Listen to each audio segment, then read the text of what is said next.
Bonjour à toutes et à tous. C'est donc le troisième pas. Je ne sais pas si c'est sur un chemin de 40 tours, mais en tout cas, là, le troisième pas que nous faisons ce matin. Merci beaucoup à vous, messieurs, d'être là pour nous y précéder, nous y accompagner et nous y accueillir. Nous entendrons ce matin Monsieur Vincent Ploquin. Merci d'être là, directeur adjoint de la direction des libertés publiques et des affaires juridiques. On s'est dit en préparant que si on comprenait tous les mots, on savait peut-être pas ce que ça voulait dire. Vous nous direz de tout à l'heure plus précisément ce que cela signifie avec la question qu'est-ce que l'État attend du protestantisme.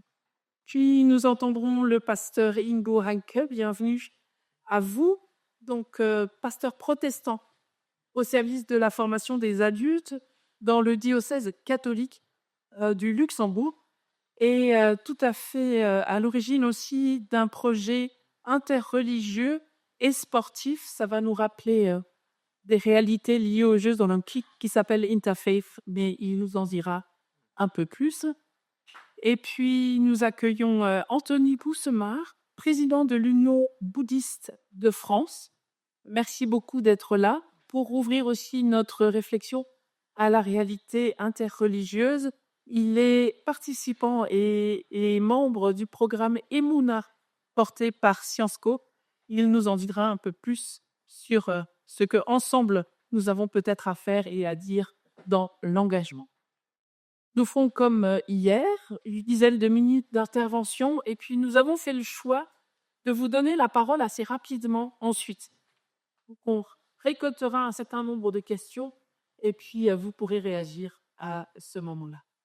Merci beaucoup. Si vous voulez bien, Monsieur Ploquin. Bonjour à toutes et à tous. Permettez-moi de commencer d'abord par vous remercier la Fédération et son président. Merci, cher Christian Krieger, de m'avoir invité. Peut-être pour répondre à cette interpellation, vous dire le pourquoi de ma présence ce matin parmi vous, dont je suis très heureux encore une fois. Vous le savez ou vous ne le savez pas, dans une république laïque, nous avons quand même un ministère des cultes. Et ce ministère des cultes, c'est le ministère de l'Intérieur depuis déjà longtemps. Et au sein de ce ministère de l'Intérieur, il y a la direction des libertés publiques et des affaires juridiques. Et au sein de cette direction, il y a le bureau central des cultes. Pourquoi bureau central des cultes? Puisque à la fin, à post-loi 1905, la direction centrale des cultes a disparu, puisqu'il n'y avait plus de culte statutaire à gérer, sauf nos amis d'Alsace-Moselle. Et donc, la direction centrale est devenue un bureau central par opposition au bureau décentralisé qui est à Strasbourg et qui continue à gérer nos amis d'Alsace et de Moselle. Donc, c'est en cette qualité de représentant de la direction des cultes que je m'adresse à vous aujourd'hui et que je vais essayer de vous dire quelques mots sur cette interpellation. Qu'est-ce que l'État, voilà, vaste sujet, attend du protestantisme aujourd'hui en ce début d'année 2025. Peut-être pour répondre à cette question, je vais partir d'un bref diagnostic du monde dans lequel nous sommes et par rapport auquel on peut penser des attentes vis-à-vis des protestants. Le monde dans ses deux composantes, le monde administration, l'État, et le monde société civile, les deux faisant cet univers dans lequel vous évoluez, et nous évoluons tous. Mon propos va faire écho avec des choses que vous avez dû entendre hier, donc je ne vais pas être extrêmement novateur, mais et peut-être vous me pardonnerez ce diagnostic qui peut être un peu sombre, mais si on regarde notre société moderne, elle est marquée par une forme d'éclatement, d'éparpillement, d'archipélisation des personnes et des consciences, une forme de tendance au renfermement sur soi accentuée par les réseaux sociaux. Une difficulté aussi peut-être à admettre la complexité du monde. Qu'est-ce que je veux dire par là? C'est que je pense que notre société fait face à deux mots MAUX très profonds, qui est la non-acceptation du mal comme réalité qui s'impose à nous et la désespérance. Ce que je veux dire par non-acceptation du mal, c'est cette vie avec l'illusion qu'un jour, le mal pourrait, ou en tout cas devrait disparaître de notre quotidien. Et je pense que vous, croyants, vous savez, et j'y reviendrai dans une minute, que le mal, évidemment, il est là, vous le combattez dans vos vies personnelles et dans cette vie collective, et pourtant, il faut vivre avec jusqu'à la fin des temps. Et je pense que notre société n'accepte plus ça. Et j'en veux pour preuve ce retour imperceptible à la loi du talion. C'est-à-dire que face à l'abomination du mal, on a envie de répondre par un mal plus grand, plutôt que de se souvenir que l'homme, même défiguré par le mal, garde une infinie dignité. Le refus de ce mystère du mal avec lequel il faut bien vivre et exister. Et deuxième mal, la désespérance. Face à un monde où les repères, ce qui paraissait immuable, où tout devient comme liquide, muable et menaçant, l'homme, avec un grand H, l'homme, la femme, nous tous, est menacé d'une forme d'apathie. Et je ne savais pas quel serait le texte retenu ce matin, mais ça fait un écho saisissant. L'homme s'arrête en disant « c'en est trop ». C'en est trop. Mais sans la fin de l'histoire. C'en est trop. Et on ne fait pas société si une collection d'individus juxtaposés disent tous « c'en est trop, je me renferme dans mon Aventin, je me retire de ce monde trop défiguré par le mal, trop compliqué, où on ne peut plus dialoguer, on ne peut plus s'entendre, etc., etc. » On ne bâtit pas un monde comme ça. Et face à cette société, on a un État qui, dans notre tradition française, a toujours été un État fort, qui a combattu notamment l'Église catholique avec cette aspiration de pouvoir donner un horizon collectif laïque qui pouvait rassembler tous les hommes et les femmes par-delà leurs appartenances philosophiques et religieuses, avec quelque chose de presque de quasi messianique, ou en tout cas religieux. Les hussards noirs de la République, pour eux, l'État, ça voulait dire quelque chose. Nous n'en sommes plus là du tout aujourd'hui. Et je le dis très humblement, l'État ne peut pas tout, si jamais il a pu le faire, en tout cas parfois il a prétendu pouvoir le faire. Et vous avez aujourd'hui un État à qui on demande beaucoup, sans doute beaucoup trop, et qui a de moins en moins les moyens de le faire, et qui parfois semble de plus en plus dépassé par la complexité des enjeux qu'on lui demande de régler.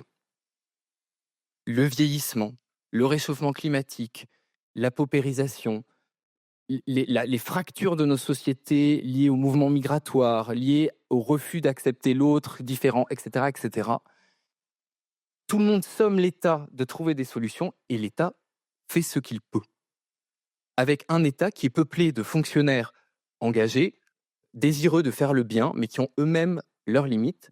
Et là, je fais le lien avec ce qu'on attend du protestantisme, qui en plus connaît de moins en moins le fait religieux, comprend de moins en moins les croyants, toutes confessions confondues, parce que l'État est le reflet des évolutions sociologiques de notre temps, de même que la France se sécularise, avec une sécularisation paradoxale, puisque à côté de cette sécularisation massive, on a de plus en plus de groupes religieux qui progressent et qui sont de plus en plus confessants. Mais les fonctionnaires, ils sont recrutés dans la population française et donc ils reflètent cette population française dans laquelle l'inculture, l'incompréhension du fait religieux tend à croître. Sombre tableau, me direz-vous. J'en viens à mon prochain point, les protestants dans tout ça. Je ne vais pas tenter de synthétiser et de résumer la foi protestante, mais peut-être quelques traits qui me paraissent venir justement en réponse à ce tableau que je viens de dresser avec vous. D'abord, vous êtes des hommes et des femmes, et je suis très heureux du slogan que vous avez retenu et de tout ce que j'ai entendu ce matin. Vous êtes des hommes et des femmes d'espérance, par définition.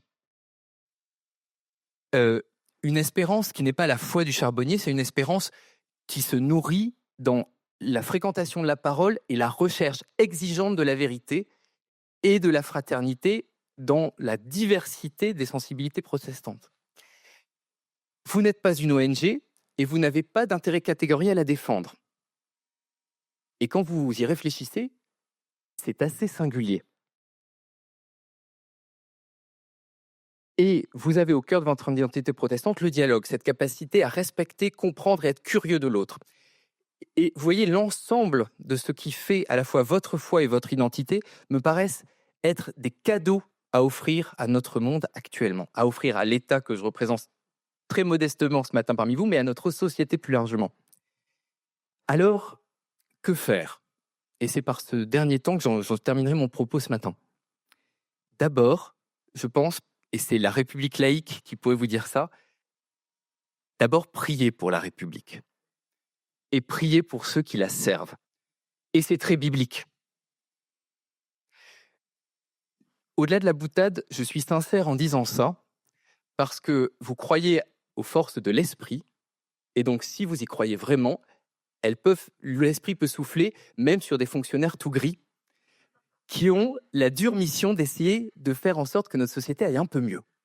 Et priez pour nos dirigeants, qui sont sans cesse confrontés au choix, sinon du meilleur bien, mais du moins du moindre mal. Deuxième chose, vous faire connaître. Vous faire connaître, puisque je vous dis, les gens, dans leur majorité, ne savent plus ni ce que vous croyez, ni qui vous êtes. Partez de ce principe, vous n'aurez que de bonnes surprises. Et donc, vous faire connaître, ça veut dire avoir l'audace d'aller vous faire connaître. Mais d'aller vous faire connaître dans vos deux aspects, dans votre aspect confessant et dans votre aspect, citoyen de la République française, qui avait une tradition de pensée, d'engagement dans la société, qui parle à tout le monde. Mais rendez toujours compte de votre foi, car la République ne reconnaît aucun culte, mais elle n'en méconnaît aucun, et elle s'enrichit à parler à des croyants. Vous parlez, encore une fois, non pas comme une ONG, vous parlez comme des disciples de ce que vous considérez être le Fils de Dieu, venu dans l'humanité pour sauver les hommes. Et vous ne pouvez pas vous taire sur cette réalité. Et pour nous, aider l'État à être l'État et l'homme à être l'homme. Aider l'État à être l'État, pourquoi? Parce que devant l'immensité des défis qui sont devant lui, vous avez quelque chose à dire. Et le président Krier le sait bien. Par exemple, sur la fraternité, on a eu l'occasion d'en échanger souvent. Nous nourrissons de l'intelligence des religions et singulièrement de l'intelligence exigeante et à la recherche de vérité des familles protestantes. Et merci de nous interpeller. Donnez-nous des idées, aidez nos dirigeants à être plus intelligents et avoir plus de vision. Je ne serai pas plus long, je vais terminer, pour ne pas monopoliser la parole, mais pour vous dire que dans cette ambiance parfois très morose, où moi je vois des jeunes qui tiennent des discours vraiment d'une grande tristesse, vraiment le monde a besoin de croyants, et récemment je relisais l'histoire de cette figure de pasteur baptiste, John Harper, qui sur le Titanic, alors ça va vous dire oh là là, mais qui sur le Titanic, alors que le monde était dans un brouhaha immense, disait « tenez bon ».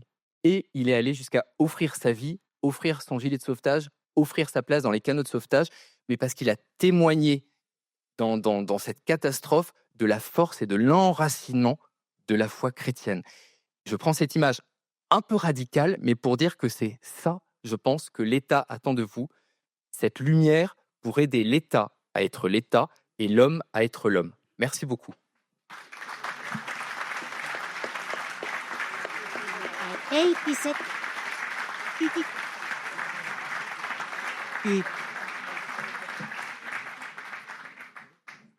Merci beaucoup. Quelle marque de confiance.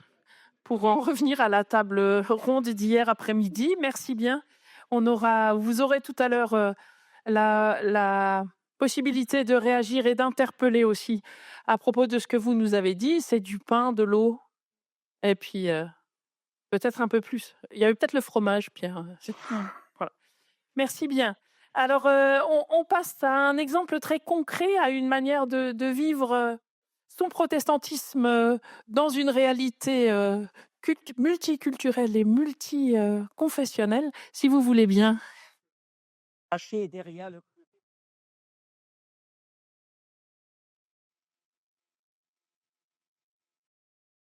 ma gratitude de pouvoir faire quelques réflexions sur le dialogue interreligieux en face des défis qui se trouvent, je crois, partout dans les nations, la fragmentarisation, peut-être l'incapacité agrandissante du dialogue.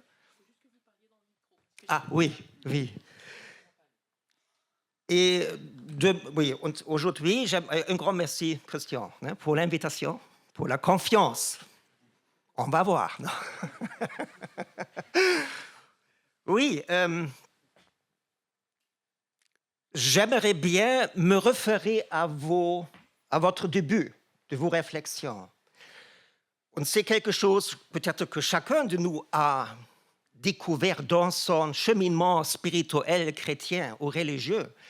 C'est peut-être la capacité fondamentale d'accepter la réalité dans sa complexité, avec le soi-disant mal et avec le soi-disant bon. Et j'ai l'impression, c'est aussi une certaine découverte de mon cheminement, que ça, c'est une capacité indispensable pour commencer un dialogue, pour créer un espace d'acceptance, aussi pour tolérer des points de vue différents. C'est quelque chose de très basal, mais ce n'est pas seulement ma propre découverte. Je vous recommande le livre du sociologue Hartmut Rosa, avec le titre « La démocratie a besoin de la religion ». Cette analyse, c'est un fruit des recherches de beaucoup de temps et laisse-nous aussi découvrir nos propres capacités dont nous ne sommes pas quelquefois conscients. Mon expérience, c'est que nos circonstances qui nous exigent aussi de bâtir des ponts nous laissent d'une nouvelle manière découvrir nos compétences, le trésor de nos traditions, nos capacités. Aussi dans le dialogue interreligieux. Hartmut Rosa écrit que les religions, et il est aussi un homme des religions, il est aussi un protestant, aussi un chercheur, il remarque que les religions ne savent pas beaucoup de leur trésor de l'art du dialogue, de toutes les facettes. Aussi la méditation, c'est aussi une forme de dialogue. La prière, se rencontrer dans une communauté, ce qu'on appelle agape, partager un repas. Tout ça sont des éléments, je crois, avec lesquels on peut contribuer à la cohésion sociale, qui est tellement important aujourd'hui. Et ce sont aussi des fruits, je crois, un peu de ma découverte dans le dialogue interreligieux. Et une découverte fondamentale, c'est qu'on a besoin aussi d'approfondir notre expérience spirituelle, de la présence transcendante, divine. Vous avez souvent vraiment indiqué sur la nécessité de la confiance. Un grand merci. Mon expérience, c'est vraiment cette confiance est nourrie, comme le pasteur a remarqué, par l'accompagnement aussi de nous, par l'accompagnement, par cette présence invisible de Dieu. Et comment nourrir cette confiance? Dans le dialogue interreligieux, j'ai quelque chose découvert dans le champ du sport. Et j'aimerais bien aussi vous rappeler du fils de votre nation, Pierre de Coubertin. J'ai lu quelques lettres de lui. Il était tellement plein de l'enthousiasme, vraiment aussi rempli par une vision de paix internationale. C'est vraiment, pour moi, c'était une découverte. Sa vision est comparable avec notre. Un climat d'une acceptance mutuelle pour, ensemble, je crois, construire la société, de faire ce qui est nécessaire. Bien sûr, le sport, on peut le instrumentaliser, mais aussi la religion, on peut instrumentaliser. Mais je crois là, je vous recommande un peu la lecture. Vous pouvez vraiment aussi beaucoup d'inspiration parce que nous, comme des sportifs, nous découvrons, c'est le sport qui est capable de rassembler des personnes de différentes religions, des personnes de toute origine, indépendantes de nations, culture et religion. Et ça, c'est aussi notre expérience dans le projet Interfaith Run for a United World. On peut maintenant fêter notre... voilà, une image, on peut dire, c'est à Luxembourg, c'est le point du départ du marathon. À Luxembourg, là, on fait une photo avec 80 personnes. Il y a des bouddhistes, il y a des sikhs de l'Angleterre, il y a des musulmans, il y a des Bahaïs, il y a aussi des humanistes, il y a des agnostes, aussi des athées, mais on partage, et ça c'est, je crois, très important, une certaine expérience spirituelle. Et dans ce contexte, je me réfère à un peu aussi à cet, comment dire, esprit de se ressentir connecté avec tout le monde. La fraternité ou la sororité. Je crois que ça se trouve aussi au cœur du christianisme. C'était aussi l'impulsion du Christ. Et on peut ça redécouvrir, bien sûr ici, dans la diversité du protestantisme, mais aussi dans la diversité des religions. Nous nous posons la question, pourquoi c'est seulement un week-end par an, un week-end dans le cadre du marathon. Et notre programme se réside sur quelques piliers. C'est l'hébergement chez les familles, c'est un dîner le vendredi soir, on peut dire une forme d'agape. C'est une visite d'une communauté religieuse le samedi matin. Ce sont les prières interreligieuses. Et c'est le marathon de nocturne. On offre des courses de relais mixtes. Ça, c'est le plus symbolique. On offre le semi-marathon. Le marathon, bien sûr, il y a un certain esprit de compétition qui attire nos participants, bien sûr, mais en même temps, on célèbre, on peut dire, notre diversité et notre communauté. Et on reçoit un T-shirt pour faire visible notre connexion.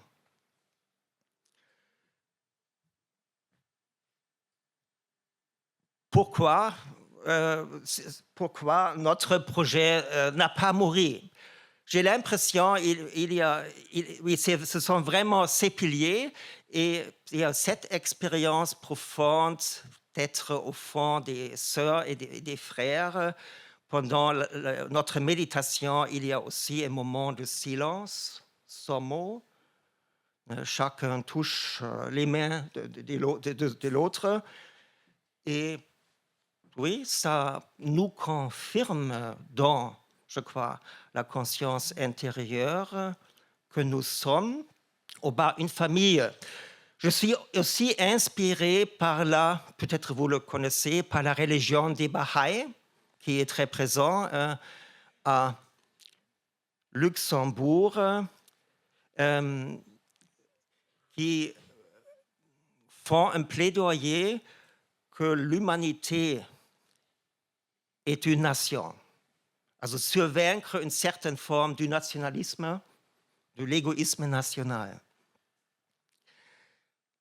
Oui, tout ça, ce sont les facteurs, mais je crois au centre, c'est l'expérience.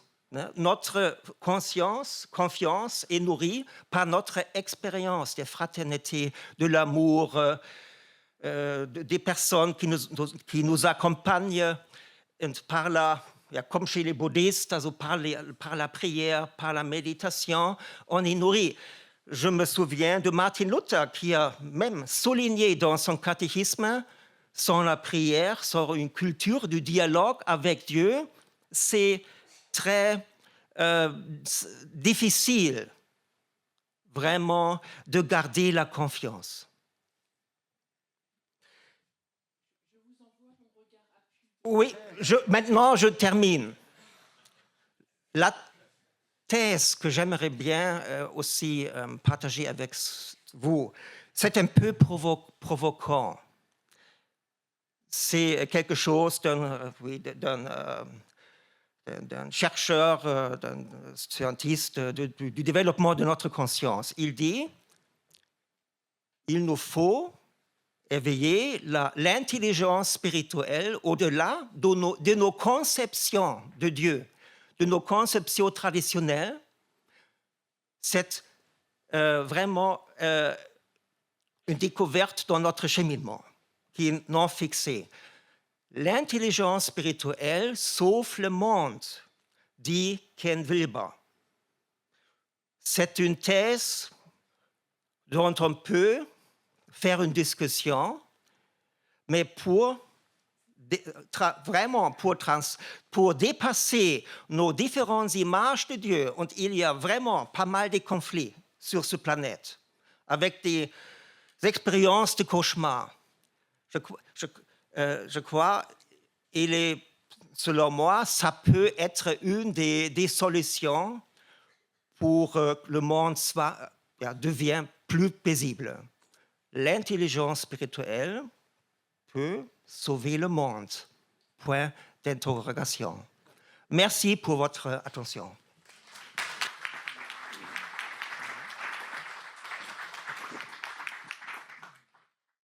Merci beaucoup pour cet apport incarné de l'intelligence spirituelle. Et puis voilà, si vous voulez bien, Monsieur Bousmar, terminer. Alors, j'ai beaucoup hésité à me tenir debout devant vous ou à rester assis près de mon ami Vincent Ploquin.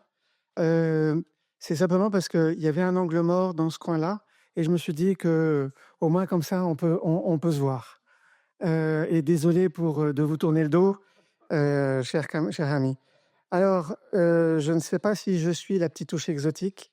En tout cas, je vais la prendre comme telle et remercier vraiment la Fédération protestante de m'avoir invité, cher Christian, de m'avoir invité. Je vais essayer de répondre au cahier des charges. Alors déjà, histoire de un petit peu placer le cadre, je vais me présenter. Donc, Anthony Bousmar, je suis l'actuel coprésident de l'Union bouddhiste de France. Et le bouddhisme, j'ai combien déjà? Non. En quelques mots, c'est une très vieille tradition qui se développe dans nos pays, dans nos contrées, on va dire depuis les années 60, même si les contacts sont très anciens. Et aujourd'hui, on va dire qu'on revendique auprès des pouvoirs publics environ 1 million de pratiquants. Et c'est Frédéric Lenoir qui, lui, souligne que le nombre de sympathisants serait au nombre de 5 millions. Bon, le spectre est large dans la qualité de sympathisants, mais le fait est que, voilà, nous sommes présents et aujourd'hui régulièrement sollicités par nos amis des pouvoirs publics. Et j'aurais pu quasiment mis à part la dimension pouvoir public, reprendre les mots de Vincent Ploquin sur ce que l'État attend ou pourrait attendre des protestants. Je dirais, alors, je vais vous présenter ce que moi, à titre individuel, en tant que pratiquant bouddhiste, parce que je ne peux pas me prévaloir de tous les pratiquants bouddhistes par rapport à ce que peuvent être leurs attentes du protestantisme, de vous tous, mais en tout cas de mes interactions avec Valérie, avec Christian, avec Isabelle, avec euh, euh,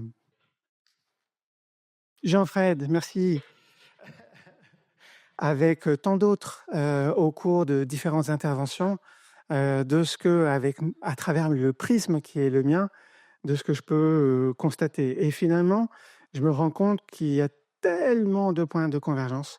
On se retrouve sur tellement de points, c'est assez frappant. Donc, pardonnez-moi par avance si j'enfonce des portes ouvertes ou je vous souligne des points que vous dites, bah oui, évidemment. Mais voilà, c'est en tout cas mon ressenti et je vous les exprimerai. Emouna.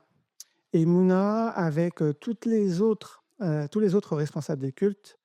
Et Emouna est née d'une période douloureuse, d'événements tragiques, puisque Emouna est née au lendemain des terribles attentats de 2015. Nous sommes donc cette année à la 9e session de formation d'auditeurs. Certains sont d'ailleurs parmi nous, et je les salue, d'anciens auditeurs, sont parmi nous et je les salue.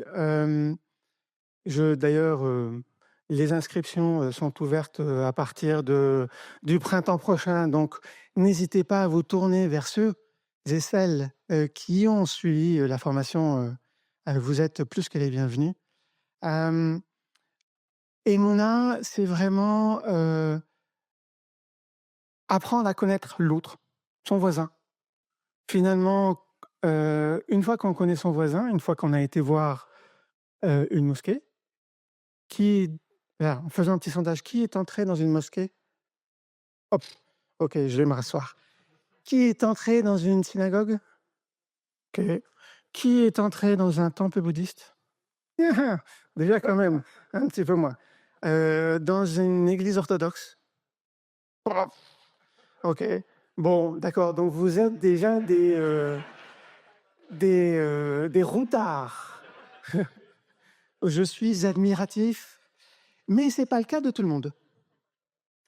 Et donc, Emouna est là justement pour ça, de ouvrir la connaissance à l'autre, découvrir quelle est la croyance, quelles sont les pratiques, de quelle façon s'ordonne le culte. Et surtout, peut-être, le petit point supplémentaire, c'est le fait du faire ensemble. C'était l'un des propos d'un directeur précédent de Sciences Po qui disait que Emouna, c'est bien plus que le vivre ensemble, c'est le faire ensemble. Et là, je pense clairement que nous tous, nous avons vraiment un rôle à jouer. Et là, je reprends, je rebondis sur ce que disait Vincent Ploquin.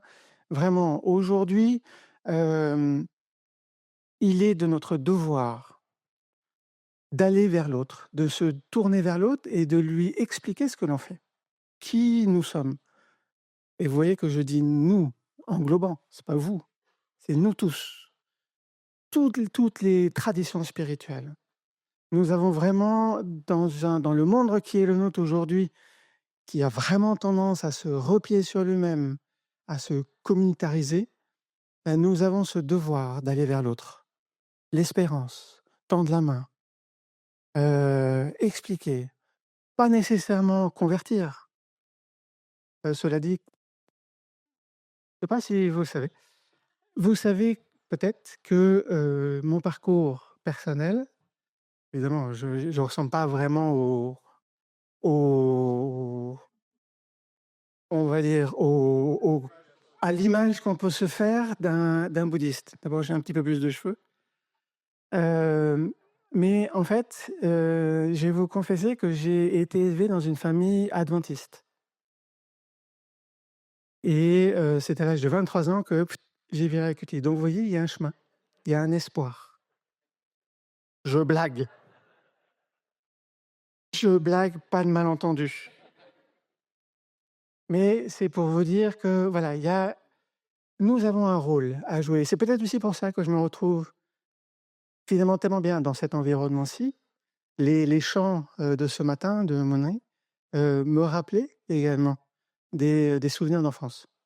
Donc, merci pour ce petit Madeleine de Proust. C'était très agréable. Je vais pas aller beaucoup plus loin sur Emouna, si ce n'est qu'aujourd'hui, vraiment, on le voit au terme on arrive à la fin de la 2e session, on dépasse largement le cadre de juste d'une formation intellectuelle. Tous les participants développent vraiment des liens. Aujourd'hui, des anciens de Emouna font œuvre commune, justement pour le bénéfice de la cité, en local, en amical, et il n'y a rien de tel pour finalement dédiaboliser, j'oserais dire, les traditions spirituelles telles qu'elles peuvent être présentées, en tout cas par certains. Et qu'est-ce que je pourrais, moi, en tant que coprésident de l'Union bouddhiste de France, estimer de ce que vous apportez? En réfléchissant un petit peu, je voyais en fait surtout 3 aspects. D'une part, l'importance, et qui en plus qui résonne pour moi en tant que pratiquant bouddhiste, c'est l'importance de la responsabilité individuelle. Il ne faut pas attendre de son voisin ou potentiellement de l'État que tous les maux puissent être résolus. C'est un travail de concert, vraiment ensemble, que l'on peut parvenir à quelque chose. Et déjà, si soi-même, à notre propre niveau, on fait déjà la différence, je suis convaincu de ce fameux effet papillon où, juste d'un petit battement d'aile, on arrive à changer des choses. Et pour ça, je voudrais juste prendre un petit exemple de cet été, l'aumônerie du village olympique. N'est-ce pas, Jean-Fred? Nous partions avec quelques bâtons dans les roues. 3 fois rien, mais on partait quand même avec, clairement, il y avait une volonté de, pas nous mettre dans les meilleures conditions. Et c'est parce que toutes les traditions, tous les aumôniers présents étaient unis et ont fait vraiment œuvre commune. Ont manifesté, ont juste été vers les autres. Et quand je dis les autres, ce sont les athlètes qui étaient présents et qui, pour une large majorité, n'avaient même pas connaissance qu'il y avait un centre multiconfessionnel dans le village. Aujourd'hui, que ce soit le bureau central des cultes, le ministre, jusqu'au président de la République, il nous l'a encore redit lors des vœux aux responsables des cultes début janvier, et le succès des Jeux olympiques repose également, bien évidemment, sur le résultat des sportifs, mais sur ce qu'on a accompli et la démonstration de finalement, Madame Zuber, ce qu'est la laïcité en France. Donc, responsabilité personnelle. Peut-être également la dynamique de la réforme continue. La réforme n'est pas synonyme de trahison. Au contraire, c'est vraiment une marque, peut-être une marque de la fidélité finalement vivante à une essence profonde. Et là, je voudrais prendre juste un exemple. Votre logo, réforme, important, visuel. Ce n'est en rien une trahison, au contraire. Vous êtes vraiment dans la démonstration de cette tradition vivante, cette spiritualité vivante, qui aujourd'hui, je dirais même, à mon humble avis, est encore plus lisible que le logo précédent. Donc, bravo à vous. Et je voudrais terminer, et là, Ingo Ranke, je suis encore que j'approche. Bon, regardez, appuyez. L'interreligieux, mais vous l'avez compris, l'interreligieux est absolument essentiel. Aujourd'hui, nous n'avons vraiment pas le choix. Si nous ne démontrons pas justement la fraternité, mais les liens amicaux, finalement, prenons pour nous ce qu'écrivait Saint-Exupéry dans son Petit Prince. Loin de te léser, de me léser, pardon, ta différence ou tes différences m'enrichissent. Allons vers l'autre. Merci.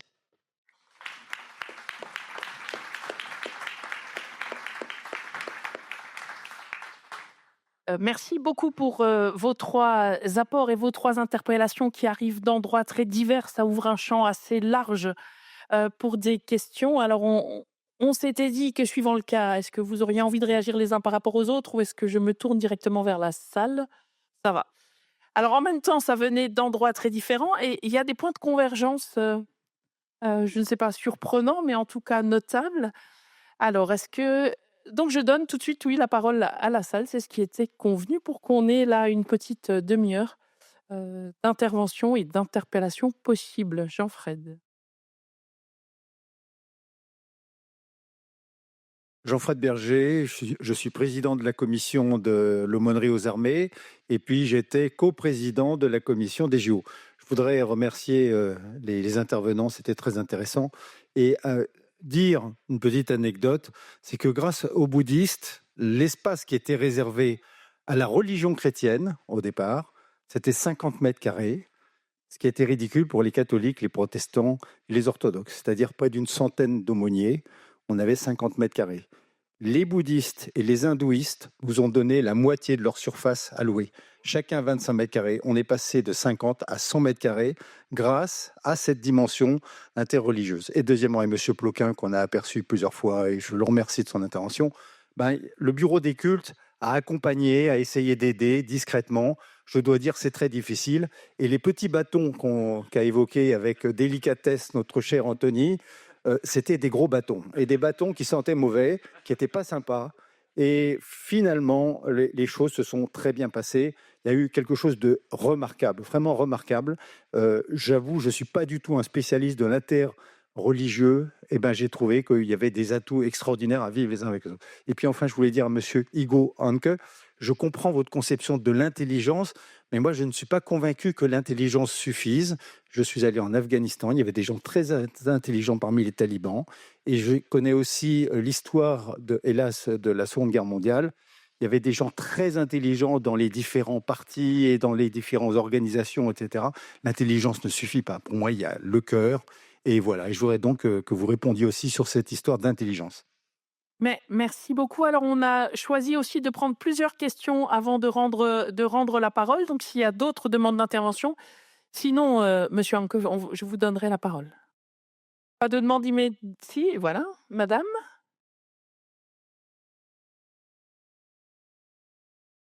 Bonjour, Agnès Vest-Desplanques, je suis pasteur de l'EPUDF, aumônier des hôpitaux publics du CHU de Toulouse depuis, donc j'ai entamé ma 15e année.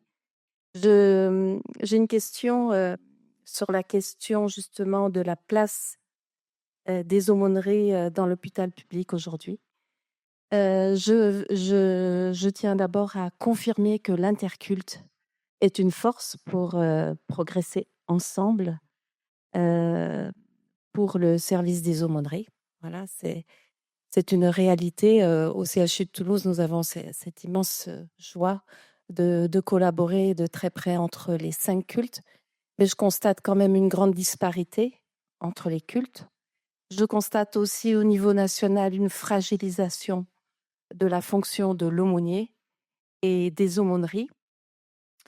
Je constate que nos aumôniers nationaux ont beaucoup de mal à faire reconnaître nos compétences multiples dans l'hôpital public et bien sûr, cela contribue à la fragilisation quand même du statut des aumôniers. Et je voudrais savoir si nous pouvons espérer un jour que les ministères dont nous dépendons feront évoluer cet état de fait. Est-ce que nous allons vraiment être des vrais partenaires de soins, l'accompagnement spirituel étant très essentiel dans, bien sûr, la prise en charge du patient? Voilà, c'est ma question. Merci beaucoup. Jean-Luc, derrière. Oui, il faut que tu te lèves, je crois. Voilà.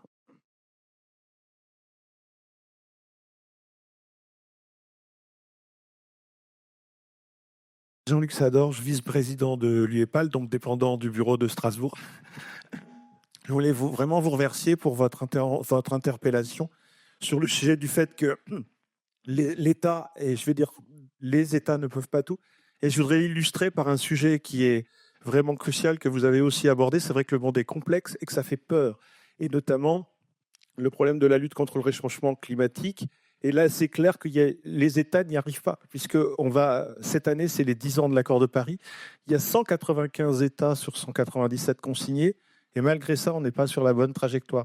Donc, ce n'est pas tellement une question, c'est une remarque que je veux faire. Et je pense que nous, vraiment, en Église, et les Églises protestantes sur ce sujet qui sont déjà beaucoup organisées, il faut vraiment qu'on rentre dans un lustre, là, les 5 ans qui viennent, qui est décisif. Le GIEC nous le dit, c'est là où ça va basculer, parce qu'on n'est pas sur la bonne trajectoire, on peut encore s'y mettre. Et je pense qu'il faut vraiment que cette année 2025 soit une année où on travaille avec les pouvoirs publics, bien sûr, comme on sait bien le faire, mais on se mobilise pour aider à rentrer dans ces 5 années de façon positive et une bonne dynamique. Et c'est un moment important puisque c'est les 10 ans de l'accord de Paris qui a été signé dans notre pays. Voilà, c'était plus une remarque qu'une question. Merci beaucoup. On va peut-être faire un premier retour vers vous. Alors, il y a eu des questions directes, mais peut-être que même si vous n'avez pas été interpellé directement, il y a des remarques à faire. Un grand merci pour votre question vraiment importante sur l'intelligence spirituelle. On peut dire que dans chaque pratique de méditation, oui, on aussi gagne la capacité de créer une certaine distance devant nos sentiments, devant nos réflexions. Et on peut aussi quelquefois dépasser ce niveau de réflexion. Je crois un problème peut-être, un rationalisme pur. Si on est fixé dans ces conceptions de nationalisme, de supériorité ou des sciences, on reste ça. Et comment on arrive à une perspective où on se trouve connecté avec la personne en face. Je crois ça c'est un peu, le don de la pratique spirituelle. Par exemple, chez les alcooliques, il y a, un certain escalier de découverte. Les personnes qui sont attachées à l'alcoolisme, par exemple, ils apprennent: je ne suis pas totalement identifié avec mes sentiments. Je ne suis pas totalement identifié avec peut-être ma possession, avec mes réflexions, pour aller à un niveau plus haut. Et ça, selon mon observation, est une qualité de notre conscience universelle dans chaque religion. Et si on reste à ce niveau d'identification avec « je suis un Allemand, je suis un Juif, j'ai le droit », devient aveugle pour notre fraternité universelle. Ça, c'est, je crois, ainsi je comprends l'intelligence spirituelle. C'est accepter, regarder ma conception, c'est clair, mais ce n'est pas une station finale. Parce que si on fixait dans ce niveau, on peut commencer une guerre. On peut célébrer les séparations, mais il y a, oui, nous disposons d'une capacité plus profonde. Merci beaucoup. Monsieur Bousman, vous aviez une remarque générale? Il n'y a pas eu de question directe pour vous, mais non? Ah, Non, je pourrais éventuellement rebondir sur la dimension environnement-écologie, juste pour souligner le fait que, là encore, dans une démarche interreligieuse, au sein de la conférence des responsables des cultes de France, nous avons tous les responsables signé un courrier à l'attention du président de la République pour justement l'alerter. Alors, ce n'est pas le premier courrier. Il y en a eu qui ont précédé, mais il n'empêche que nous l'avons alerté pour signifier l'urgence de la question. beaucoup. Euh, je vais partir de votre exemple, madame, sur les aumôneries hospitalières, parce que ça fait écho en fait avec mon propos. Pourquoi ça se passe pas très bien dans l'aumônerie hospitalière? Parce qu'on ne prend pas suffisamment au sérieux la dimension spirituelle de l'être humain, et que le Covid l'a montré. Le Covid a été d'une violence inouïe, où on a vu la personne humaine comme un corps à soigner et pas comme une personne à aimer.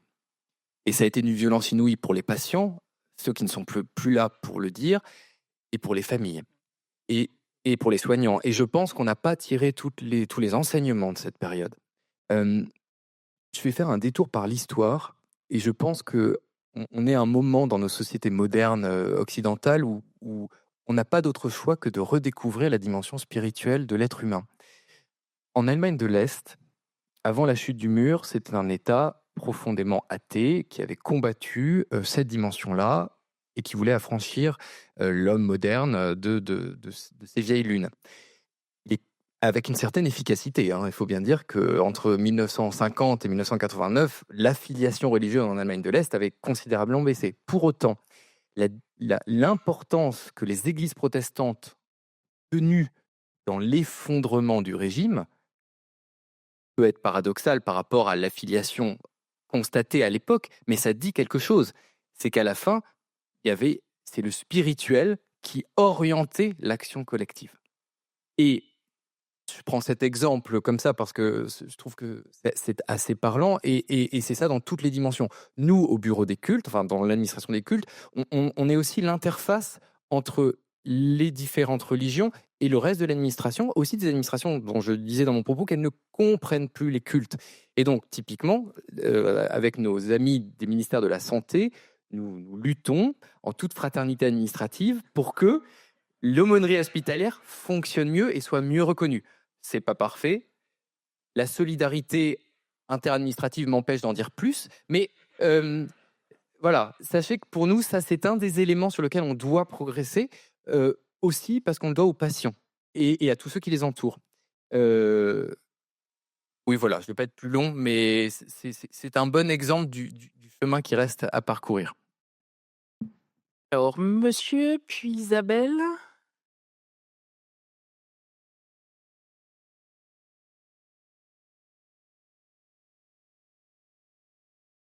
Jean-Claude Valravens, aumônerie aux prisons. Dans la foulée de ma collègue des hôpitaux, je voudrais indiquer que nous avons souvent à montrer du personnel administratif, médical aux hôpitaux ou bien pénitentiaire pour les prisons, que nous sommes des gens finalement normaux. Et le Covid, vous l'avez cité, monsieur, nous a démontré à quel point on était regardés comme des gens pas normaux, puisqu'on nous a empêchés de travailler à ce moment-là dans les établissements pénitentiaires. Il a fallu faire des pieds et des mains, parce que si on nous disait « vous ne pouvez pas aller à la prison parce qu'il y a des risques pour vous, pour votre santé », mais à ce moment-là, il fallait sortir aussi tout le personnel de surveillance, tous les officiers. Et pourquoi on ne les a pas sortis de l'établissement pénitentiaire et laissé croupir les personnes qui étaient dans les prisons? Les aumôniers ne sont rien d'autre que du personnel au service de la personne incarcérée, qui reste toujours un humain.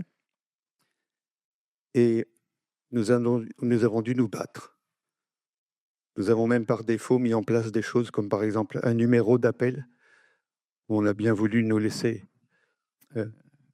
faire une diffusion pour que les détenus puissent appeler ce numéro et communiquer quand même un peu avec des aumôniers. Mais enfin, si on est aumônier, si on est infirmier, si on est docteur, c'est qu'on accepte les risques inhérents à ce ministère, à ce service. Et dit merci. Merci beaucoup. Et Madame Veillé, juste là.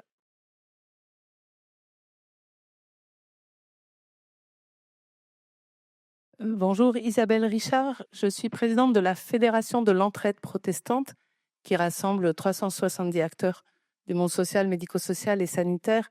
Et je vais faire écho à ce qui vient d'être dit et ce qu'Agnès Desplanques a mentionné tout à l'heure en l'élargissant peut-être un peu. J'ai eu beaucoup d'intérêt à vous entendre dire à l'instant, donc Monsieur Ploquin, on n'a pas d'autre choix que de redécouvrir la dimension spirituelle de l'être humain. C'est une affirmation, une conviction dont nous sommes évidemment tout à fait habités, si je puis dire, et que nous essayons de nourrir au sein de la Fédération de l'entraide protestante, puisque la raison d'être de notre fédération est cette appartenance commune qui s'enracine dans la spiritualité protestante. Et nous avons du mal, je dois le témoigner, comme l'a fait Agnès, comme vient de le faire l'aumônier des prisons.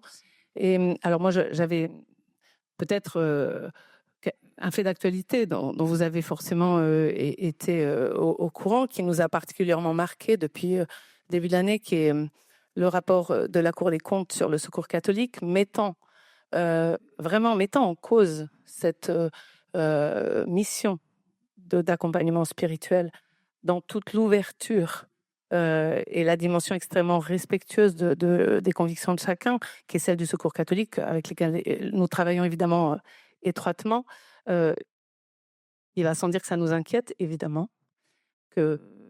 Au-delà de cela, la question que j'avais envie de vous poser, c'est qu'est-ce que vous, de là où vous êtes, vous pouvez faire, peut-être dans une dimension de formation pour ces personnes engagées au service de l'État, ces fonctionnaires, ces serviteurs des grands corps de l'État, pour éviter cette perte. Alors, c'est un fait, la société française se sécularise. On est l'une des sociétés les plus athées du monde, vous le savez. Mais cela dit, je vous sens convaincu de ce que nous croyons très fortement, à savoir que l'individu est un être spirituel et que ça participe totalement de ce sentiment d'appartenance collective dont une société a essentiellement besoin pour être en bonne santé. Donc, qu'est-ce que vous pouvez et souhaitez et allez mettre en œuvre pour essayer à ce niveau-là, dans le dialogue que nous avons avec les pouvoirs publics qui se joue à tous les niveaux, vous le savez, essayer de conscientiser, d'améliorer, Voilà. Merci. Merci Isabelle Richard, toutes mes excuses pour le nom. Quelqu'un d'autre encore? Non? Eh ben alors. Alors, merci beaucoup pour cette question. Deux choses. La première, c'est que le rapport de la Cour des comptes nous interpelle aussi. Voilà. Donc, on va avoir un dialogue fructueux avec nos collègues de la Cour des comptes pour aller... Non, mais... Fraternité administrative. Voilà, exactement. Fraternité administrative. Non, mais parce que... ils ont fait un travail, comme toujours, très sérieux et exigeant. Et donc, il faut qu'on lève, je pense, peut-être certains malentendus sur ce qu'on leur fait dire et qu'ils n'ont pas dit. Voilà. Et sur ce qu'ils disent et les conséquences éventuellement à tirer, puisqu'il se trouve que c'est aussi dans notre direction qu'on assure la tutelle des fondations. Donc, or, nous, on a toujours assumé l'importance des fondations d'inspiration confessionnelle. Et d'ailleurs, dans la loi CRPR de 2021, on avait pris le soin de bien distinguer ce qui était confessant et cultuel de ce qui était d'inspiration confessionnelle. Voilà. Bon. Donc, précisément, pour nous, c'est un point de vigilance et qui est en plein dans notre actualité. Donc, si vous me réinvitez dans quelques mois, peut-être que je serai en capacité de vous en dire plus. Sur votre deuxième interpellation, alors on est en plein dedans parce que moi, je ne me résous pas à voir plein de têtes bien faites, mais complètement ignares de cette dimension à la fois spirituelle de la personne humaine et puis, sociale et religieuse. Alors nous, ce qu'on a commencé à mettre en place, c'est plusieurs choses. D'abord, on encourage à l'envoi de hauts fonctionnaires à l'Institut des hautes études en monde religieux, que certains d'entre vous connaissent, qui existe depuis 10 ans, qui finalement est un autre acteur qu'Emouna, qui a la grande vertu de mettre en relation des gens issus de... C'est l'ISEDN pour les religions, c'est-à-dire qu'on prend des gens de la société civile, de la haute fonction publique, des parlementaires, etc. Et pendant un an, ils suivent un cursus qui leur permet de rencontrer, mais pas seulement de rencontrer dans un cours magistral de 2 heures tel ou tel représentant de telle ou telle religion, mais vraiment de passer du temps avec. Voilà. Et donc souvent, les personnes qui suivent ce parcours d'1 an en sortent transformées avec cette salutaire familiarité avec le fait religieux. Parce que vous pouvez conserver vos convictions religieuses si vous en avez, ou agnostiques, athées, et pour autant avoir développé cette aisance avec le fait religieux et les personnes qui l'incarnent et le servent. Et donc, ça permet de lever des problèmes, des ambiguïtés, des quiproquos. C'est considérable. Donc nous, on encourage à ce qu'on envoie plus de hauts fonctionnaires, mais l'IHEMR a des capacités limitées, et donc on réfléchit, enfin on fait plus que réfléchir, on a commencé à créer un format de formation interne qu'on assurerait nous, au bénéfice alors d'abord corps préfectoral, puisque c'est eux qui sont sur le terrain en premier niveau, mais on aimerait ensuite l'élargir à tout le monde sur le b.a.-ba des religions. Bon, en partant du principe qu'il faut repartir à la base, parce que si vous ne comprenez pas ce en quoi vos interlocuteurs croient, je reprends les propos de monsieur, vous les considérez comme des gens étranges et un peu pénibles, parce que les protestants peuvent, à l'image des grands prophètes de l'Ancien Testament, interpeller et appuyer là où ça fait mal. Voilà. Et donc, comme on n'aime pas toujours, on dit, je leur parlerai plus tard. Eh bien, justement, non. Donc, nous, on essaie de travailler en interne, ça prendra du temps. Rome, c'est pas fait en un jour, mais c'est indispensable pour préparer l'avenir. Mais on a aussi besoin que de votre côté, vous continuiez à frapper à la porte. Voilà, et à assumer qui vous êtes et ce que vous avez à apporter et à dire au monde. Ne jamais vous lasser, quand bien même parfois vous heurtez à des murs. De ce point de vue-là, rien de nouveau sous le soleil. Paul à Athènes s'est heurté au même mur. Alors, c'était pas l'administration hospitalière, c'était voilà, mais il y a quelque chose de l'interpellation continue dont il ne faut jamais vous lasser et à prendre le monde comme il est. Et nous, on essaie de notre côté de le rendre aussi un peu meilleur. Merci beaucoup. J'ai les premiers regards appuyés de la salle, mais il est 11h. Alors, en accord avec le secrétariat général, vu que nous avons nourri notre confiance largement ce matin, on prend encore 5 minutes, voilà, parce qu'on a démarré un peu en retard. Samuel, et puis quelqu'un d'autre encore et Isabelle, d'accord. Et pendant ce temps-là, je voudrais juste dire quand même, tout n'est pas parfait, évidemment, mais le Bureau central des cultes fait quand même beaucoup de travail, beaucoup d'efforts, notamment dans le recrutement de personnel. Et donc, forcément, à petit nombre, ils peuvent traiter ce qu'ils peuvent. On ne peut que souhaiter, que espérer qu'ils recrutent encore plus pour qu'ils puissent traiter encore plus de dossiers pour satisfaire nos demandes. Merci. Samuel Amédro, donc Église protestante unie.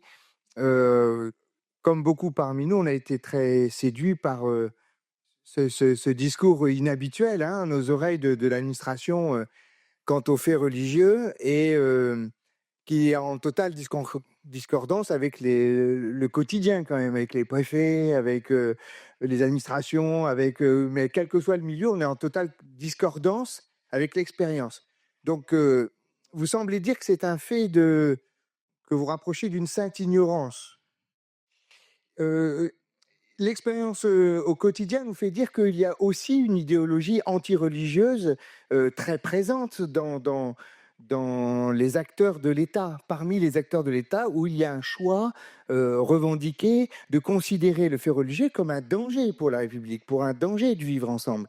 Et surtout orienté en direction de nos frères musulmans, mais dont nous faisons l'expérience douloureuse tous ensemble. Je veux dire, et il nous semble que par-delà l'ignorance et donc des faits de formation nécessaires, où toujours iront se former des gens déjà convaincus que c'est nécessaire, et tous ceux qui sont dans une idéologie anti-religieuse n'iront pas se former et continueront à ignorer et à partir de leurs convictions anti-religieuses mettront systématiquement des bâtons dans les roues dans toute notre présence, aussi bien dans les prisons que dans les écoles, que dans les hôpitaux, que pour régulariser des gens qui travaillent chez nous et qui sont pasteurs mais dont on n'arrive pas à avoir les papiers, donc ils ne peuvent plus travailler, qui sont obligés de repartir chez eux. Enfin, on est dans des situations kafkaïennes en permanence quand même. Et c'est pas.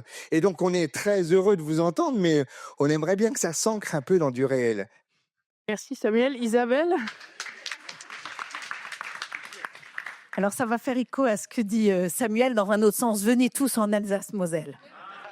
Il y a de la place. Voilà. Je voudrais donc dire que chez nous, ça s'incarne véritablement. Et M. Ploquin est notre interlocuteur privilégié et on le vit au quotidien, ça, ce dialogue privilégié. Et quand les gens arrivent chez nous et viennent d'ailleurs, comme notre nouveau préfet, ils apprennent assez vite. Non, mais vraiment, je le dis avec sympathie, ils apprennent assez vite parce qu'ils se rendent compte que le dialogue qu'on nourrit entre les religions avec l'histoire qui est la nôtre, eh bien, est au bénéfice de tous.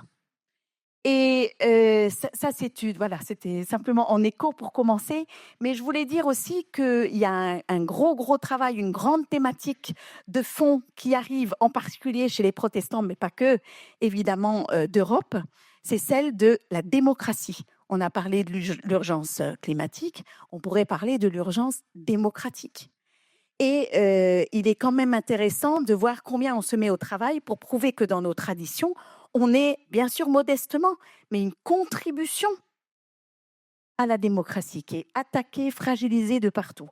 Et je pense que ça, c'est à faire connaître. Et alors, je ne saurais qu'appuyer par rapport à la parole précédente en disant que cette formation que vous imaginez à l'interne, on ne peut que s'en réjouir, elle devrait effectivement se faire à la base avec les maires. Et je pense que chaque fois qu'il y a une nouvelle élection des élections municipales, on pourrait imaginer deux concerts de façon idéale, pas seulement au niveau politique, mais avec les représentants religieux. Merci. Merci beaucoup. Alors même si on a eu un peu de mansuétude en termes de temps, on arrive au bout du temps qui nous est imparti. Alors est-ce que vous voulez peut-être en 2 phrases chacun apporter une forme de... Alors si je dis conclusion, ça va paraître impossible, donc d'envoi, je ne sais pas comment on va le formuler comme ça.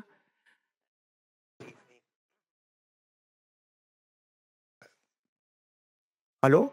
De toute façon, un grand merci pour ce dialogue. Et bien sûr, on ne peut pas résoudre tous les problèmes ici. Peut-être j'aimerais bien dire en ce qui concerne le dialogue interreligieux, parce que j'ai aussi des expériences en Allemagne, à Luxembourg et international. Je crois au cœur aussi des religions, il faut aussi une certaine transformation, un certain changement, une émancipation. Parce que il existe des structures aussi de pouvoir dans les communautés, soit juifs, musulmans. Et je crois c'est aussi un défi pour le dialogue interreligieux. Je crois le protestantisme, par exemple, a la force de souligner la dignité de chacun, de chacune, la dignité personnelle. Je crois que ça, c'est quelque chose de si important. Cela veut dire aussi il y a une liberté, pas une liberté qui tombe dans une isolation, mais ça, c'est un peu mon regard aussi aux autres religions, parce que partout, il existe aussi une pression collective, bien sûr. Ça, c'est aussi la réalité.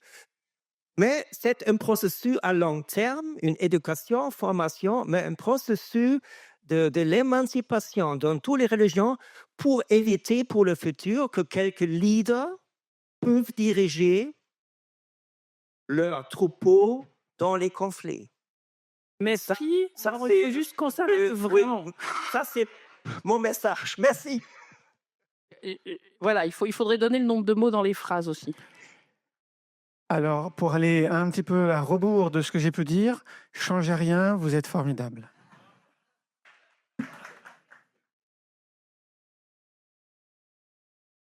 Oui, simplement, moi, je n'élude pas du tout les difficultés que vous mentionniez, monsieur. Je vous appelle.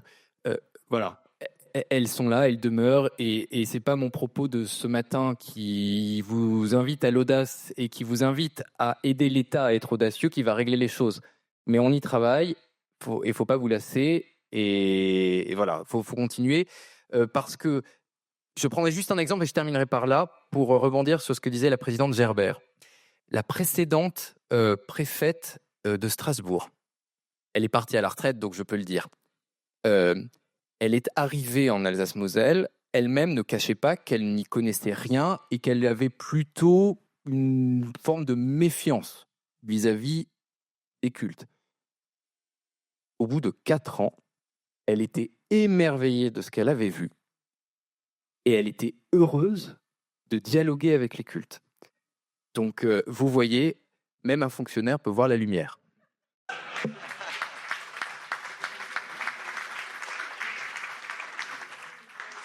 Donc, on peut rendre universel l'appel d'Isabelle. Venez tous en Alsace, les fonctionnaires. Voilà. On vous remercie beaucoup. Merci beaucoup d'avoir partagé avec nous ce matin. Et puis, bonne fin de